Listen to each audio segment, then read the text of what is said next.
ఆకాశం అంచులని తాకితేనేనా, శిఖరాగ్రాలను చేరుకుంటేనేనా, ప్రపంచాన్ని జయిస్తేనేనా సంతోషం కలిగేది? ఈ బావిలో దిగి చూడండి, ఎవరెస్టును ఎక్కినట్టే ఉంటుంది.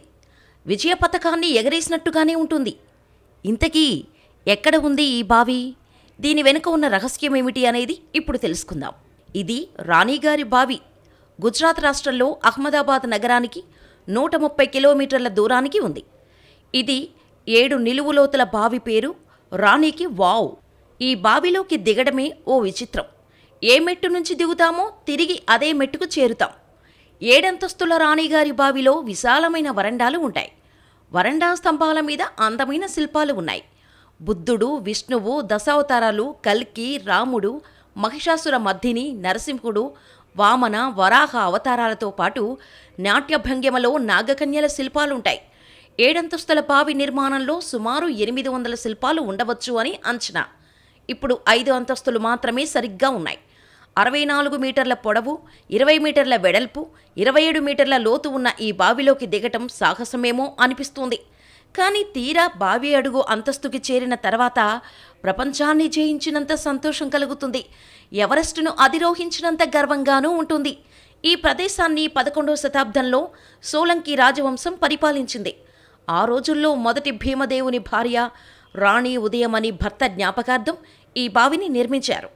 ఈ బావి గుజరాత్లోని పఠానికి 4 కిలోమీటర్ల దూరంలో సరస్వతీ నదీ తీరాన ఉంది. ఆ నదికి వచ్చిన వరదల్లో బావి మునిగిపోయి కొన్ని శతాబ్దాల పాటు ఇసుకమేటలోనే ఉండిపోయింది.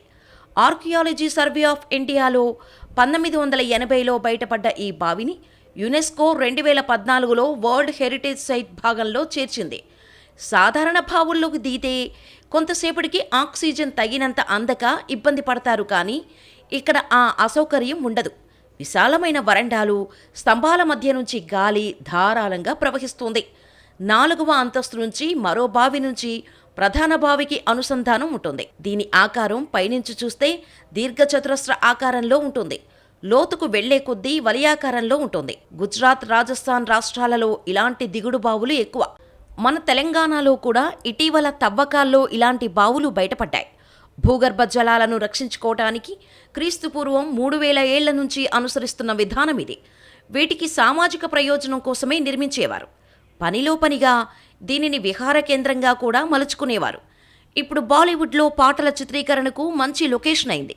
ఎండాకాలంలో ఇవి చక్కటి వేసవి విడుదల. ఈ దిగుడు బావులలో మే నెలలో కూడా నీళ్లు సమృద్ధిగా ఉంటాయి.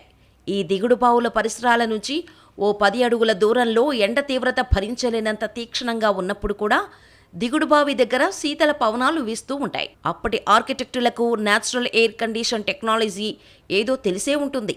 తవ్వే కొద్దీ బయటపడుతున్న సాంకేతిక చాతుర్యం ఇది.